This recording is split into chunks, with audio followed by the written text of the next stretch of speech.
Të nderuar shikues, përshëndetje, do jemi së bashku në edicionin informativ këtu në ekranin e Kanalit 7, ku ndër të tjera do të ndiqni. Policia rrugore pajiset me një flot karotrecësh për të çliruar hapësirat publike nga makinat e parkuara gabim. Në vetëm 3 ditë u hoqën mbi 100 automjete.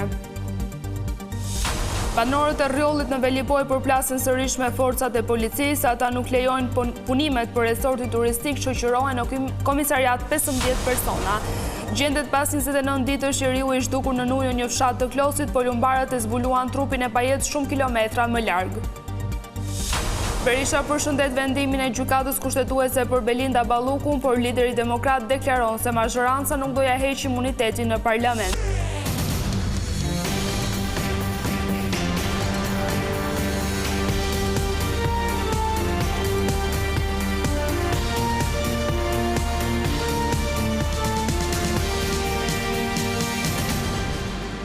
Njëjemi me gjërësisht me lajmet. Policia rrugore është pajisur me karotrecë duke u dhënë mundësi të çlirojnë hapësirat publike të pushtuara nga automjetet të cilat janë në shkelje të ligjit. Më problematikët rezultojnë të jenë makinat e parkuara dysh, për të cilat mund të aplikohet edhe dënimi me burg nëse sjell pasoja të rënda. Një flotë e re me mjete karotrecë është vendosur në dispozicion të policisë rrugore, ku në fokus do të jenë parkimet dysh.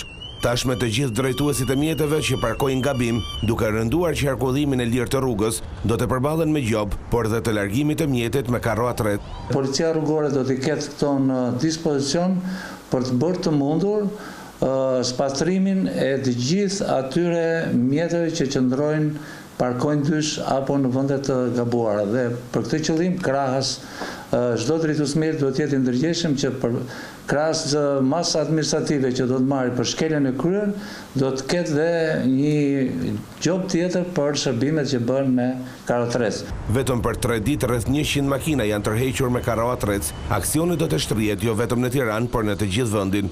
Gjatë 3 ditëve të fundit, policia rrugore e Komisariatit të Policisë në Tiranë ka tërhequr me karotrecë rreth 100 mjete që kanë parkuar dysh apo në vendet që sjellin kaos në trafik. Ky aksion do të vazhdojë jo vetëm në Tiranë, por do shtrihet në të gjitha qytetet dhe do jetë i përditshëm në mënyrë të tillë që të gjithë qytetarët dhe përdoruesit e rrugës të kenë lëvizshmëri sa më të mirë dhe të shkojnë në oraret dhe destinacionet e kërkuara. Ndërkohë rrugoria ka vijuar kontrollet për ndëshkimin e shoferëve që shkelin rregullat e qarkullimit. Vetëm për muajin janar janë vendosur më shumë se 93.000 gjoba. Gjatë muajit janar të këtij viti janë vendosur rreth 93.000 masa administrative, ndër të cilat kryesisht kanë të bëjnë me shkeljet për parakalimet gabuara, shpejtësi dhe celular, pra përdorimi celularve nga policia rrugore në gjitha oraret e mundshme, pra edhe në orët e vona të natës, ku shumë drejtues mjetesh kanë rezultuar nën efektin apo në gjendje të dhëur, pra përdorimin e alkoolit. Sa i takon parkimeve dysh, qytetarët e cilët do të parkojnë në vende ku bllokohet korsia e emergjencës do të ndiqen penalisht dhe jo vetëm me gjobë. Në ditën e 6 të protestës, banorët e rrjollit në Velipoj janë përplasur sërish me forcat e policisë. Ata nuk lejuan punimet për resortin turistik, duke pretenduar se po u grabiten pronat. Pas përplasjes së fundit gjatë protestës në rrjoll, 15 banorë të ndaluar nga policia janë mbledhur përpara komisariatit të Shkodrës duke akuzuar forcat e rendit për përdorim force dhe ndalim të padrejtë. Na bllokojnë makinat, shijesimin na pengume, na bën presion, sikur mos kena me çfarë marr matë tokat. Por na nuk do të ndalna ditën që të fitojmë drejtën tonë sepse jena pronat tona dhe do ta mbrojmë me çdo lloj mënyre. Të gjithë kanë bardhë. Na jena vëllë kalamaj, të tonë shtetit jena. Vetëm mund jetoj këtu në Shqipëri. Të gjithë kanë bardhë. Nëse ma vjen i gjithë. E deri në fund do të shkojmë çaj protestë. E në fund me fituar, jo me fituar. Ndërkohë në terren pjesa tjetër e protestuesve vazhdojnë përplasjen me forcat e rendit duke kundërshtuar ndërtimin e një resorti turistik në këtë zonë. Ata janë të vendosur të mos lejojnë punimet në këto territori që thonë se u përkasin në dokumenta dhe po u vidhen në mënyrë flagrante. Sot është dita 6.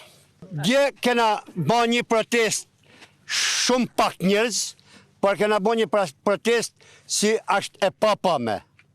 Sot po mlidhet populli, Qa do të vinë, do të shihet javën tjetër. Kjo do të jetë një protest si nuk do të mbyllet. Hanën do të bllokojmë deri në Shkodrës, te Prokuroria. Banuesit në zonën e Rjolit thonë se në momentin që do të preket zona e plazhit dhe pylli, protestat do të jenë më të ashpra. Banorët e Rjolit edhe një vit më parë kanë depozituar në SPAK një kallëzim në ndyshimet se janë falsifikuar dokumentet me qëllim ndërtimin e resortit. Kallëzimi është dërguar për kompetencë ndihmore dhe Prokurorisë së Shkodrës, që sipas banorëve nuk kanë ndërmarrë asnjë veprim. Të hënën ata kanë lajmëruar se do të protestojnë edhe përpara Prokurorisë së Shkodrës. Kërkimet intensive për 30 vjeçari Jurgen Karaj zhdukur në ujë që nga data 10 janar janë finalizuar tashmë me sukses. Trupi i pajet është gjetur pranë liçenit të Ulzës, shumë kilometra më tutje nga vendi i aksidentit, i shtyr nga rrjedha e fortë e lumit. Në ditën e 29 të kërkimeve është gjetur trupi i pajeti 30 vjeçarit Jurgen Karaj, i cili dyshohet se u rrëmbye nga rrjedha e zallit të Darsit e më pas nga lumi i Matit me datën 10 janar të këtij viti. Trupi i pajeti 30 vjeçarit është konstatuar nga forcat tona të armatosura dhe ato të Forcës së Sigurisë së Kosovës në fshatin Urak në liçenin e Ulzës. Vetëm 2 ditë pasi në afërsi të liçenit të Ulzës u gjet karta identitetit të babait të Jurgenit, të cilën e kishte me vete natën e aksidentit. Perimetri kërkimeve është ngushtuar. Trupi është gjetur jo më shumë se 2 kilometra nga vendi ku u gjet mjeti identifikues. Kërkimet ishin përqendruar në pjesën hyrëse të liçenit të Ulzës në fshatin Urak. Familjarët e Jurgenit, të cilët prisnin në breg të liçenit, bën identifikimin e tij, ndërsa trupi i pajet u dërgua për ekspertizë mjekoligjore në Tiranë. Ngjarja ndodhi në orët e para të datës 10 janar, kur 30 vjeçari Jurgen Karaj po kthehej në banesë bashkë me shokun e tij Andi Losha. Makina me të cilën udhëtonin doli nga rruga në vendin e quajtur Ura e Halilit dhe përfundoi në ujërat e zallit të Darsit.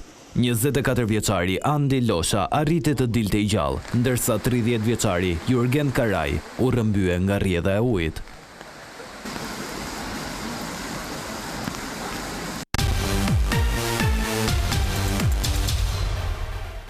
Kryeministri Edi Rama do të jetë në Bruksel ditën e hënë dhe do të takohet me presidentin e Këshillit Evropian Antonio Costa.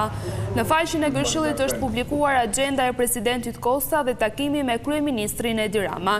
Shqipëria është në një fazë kyçe në procesin e integrimit. Ajo ka hapur negociatat për të gjithë kapitujt dhe po punon për mbylljen e secilit prej tyre.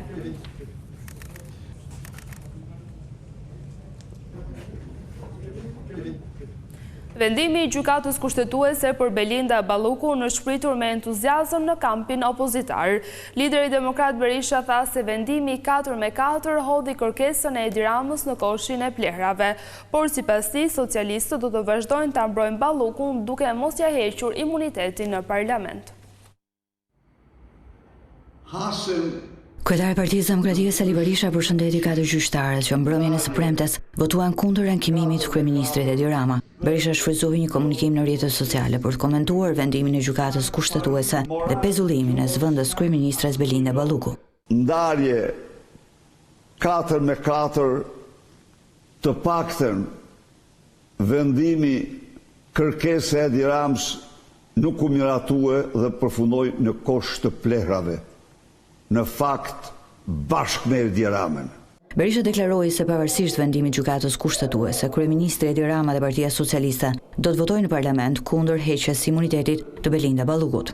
Ju garantoj se kjo organizatë kriminale në pushtet nuk do t'ja heqë imunitetin Lubi Ballukut. Edhe sot Berisha pretendoi se ankimimi i kryeministrit Edi Rama në gjykatën kushtetuese dhe zvarritja nga mazhoranca socialiste kërkesës së SPAK-ut për arrestimin e numrit 2 të qeverisë Balluku ka vënë në rrezik procesin e negociatave për antarësimin e vendit në BE. Edi Rama me qëndrimet e tij të papërgjegjshme detyroi kancelarit dhe qendrat vendimarrëse të Europës të nxjerrin jo kartonin e kuq, por të shkojnë drejt vendimit që nuk është marrë ndonjëherë në 32 vite, vendimit të xhbërjes së plot të procesit të integrimit të Shqipërisë. Nga ana tjetër, Berisha komentoi emërimin e ish-deputetit PD-s Dashnor Sula si kryeinspektori i përgjithshëm. Dhe të dalish në kohën më të zezë të Edi Ramës, e të kapish flamurin e Edi Ramës. Kryetari i Partisë Demokratike Sali Berisha u bëri apel qytetarëve që t'i bashkohen opozitës në protestën e 10 shkurtit kundër kryeministrit Edi Rama. Ka telefonata.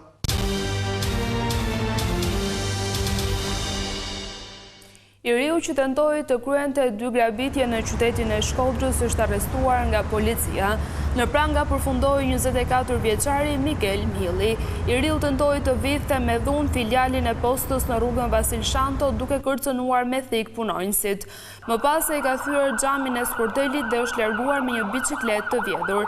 Pas pak minutash ka tentuar sërish me të njëjtën mënyrë të grabisë në një market, kurse në lagjen Skënderbek ka vjedhur një biçikletë tjetër. Në ndjekje e sipër, Mili ishte fshehur në tavanin e shtëpisë, por në fund është arrestuar nga policia. Ndërkohë janë sekuestruar veshjet si dhe 2 biçikletat e vjedhura.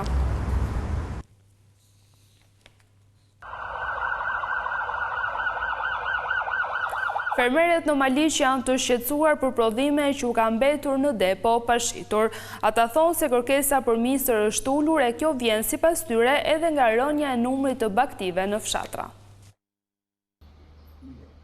Qindra kuntal prodhime bujqësore nga fermerët në fushën e Maliqit, kryesisht misër, patate, qep dhe grur, të cilat janë kulturat bazë të fermerëve të kësaj fushe, kanë mbetur të pashitura. Skënder Hamzaj është një nga fermerët në fshatin Drithas, i cili kultivon grur dhe misër. Ai tregon se ka më shumë se 500 kuintal misër të pashitur, ashtu siç ka stok edhe sasi të mëdha gruri. Sipas tij, një nga arsyet e mosshitjes së misërit ka të bëjë dhe me uljen e numrit të krerëve të bagëtive. Edhe numri i krerëve është ulur, edhe çmimi dhe kërkesa. Edhe çmimi, ata që që kërkesa është shumë e ullët, për edhe ata që kërkojnë me çmim sa nuk mbulon dot kostot. Robert Qileshi është një tjetër fermer në fshatin Zvirin të bashkisë së Maliqit, i cili gjithashtu ka prodhim të pashitur. Arsyeja flitet sikur tregu është i mbushur, por çmimi këtu ku e japim neve është 20 lekë sot për momentin. I qepës 20 lekë të vjetrash kjo qep që është këtu. Që do të thotë që s'ka tërheqje dhe kjo është drejt prishjes tani. Se qepa do mbi, do kalbe, do bet. Përgjegjësi i sektorit të bujqësisë, Aurel Zenullari, pranon faktin se një pjesë e mirë e prodhimeve kanë mbetur të pashitura, por e ka të vështirë të thotë në qoftë se kjo ka të bëjë me prodhimet e importuara, apo se fermerët kanë shtuar sipërfaqet e kulturave bujqësore. Këto produkte kanë pasur kërkesa më të ulta se sa vitet e kaluara, dhe gjithashtu dhe çmimi nuk ka qenë i favorshëm për fermerët, pasi kostoja ka qenë një kosto e caktuar, goxha e lartë për prodhimin e këtyre produkteve. Do të thotë që fermerët janë të vërtet interesuar për të shitur produktin, sepse cilësia nuk mungon, por nga kërkesa e ulët dhe nga çmimi jo i favorshëm, këto produkte kanë probleme me shitje. Në disa kultura janë shtuar sipërfaqe, siç është patatja për shembull, është shtuar prodhimi dhe sipërfaqet e mbjella. Vetëm në fushën e Maliqit janë të kultivuara rreth 4000 hektar misër, 600 hektar me patate dhe misër, si dhe 650 hektar me qep. Kjo fundjavë solli një numër të lartë turistësh në fshatin turistik të Dardhës. Shumë prej tyre shfrytzuan pistën e skive që ishte në kushte shumë të favorshme për sport dhe argëtim. Skipista e Biglës në Dardhë ka mirëpritur edhe këtë të shtunë një numër të madh vizitorësh, të apasionuar pas sporteve dimërore dhe skive. Kushtet e favorshme të dëborës dhe moti i qëndrueshëm kanë krijuar një atmosferë ideale për argëtim dhe aktivitete sportive, duke kthyer zonën në një nga destinacionet më të frekuentuara të fundjavës në Juglindje. Noi veniamo dalla Sardegna. Ne vim nga Sardenja, që është një vend bregdetar, një ishull dhe vim shpesh në Shqipëri. Na pëlqen shumë peizazhi dhe këtë herë kemi vendosur të vim për të parë edhe Borën. Është një vend shumë i bukur me pamje mbreslënse dhe shumë mikpritës. Ne vim nga Saranda, kemi ardhur për një fundjavë, domethënë në Korçë, edhe në Dardhë, edhe na duket shumë bukur. Qetësi, rregull, shumë mirë shijon.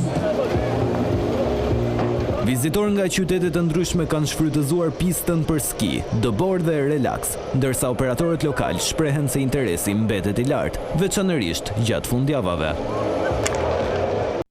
Të nderuar shikues, është gjithçka e përgatitur edhe për këtë edicion informativ. Bashkëndajemi këtu, natën e mirë.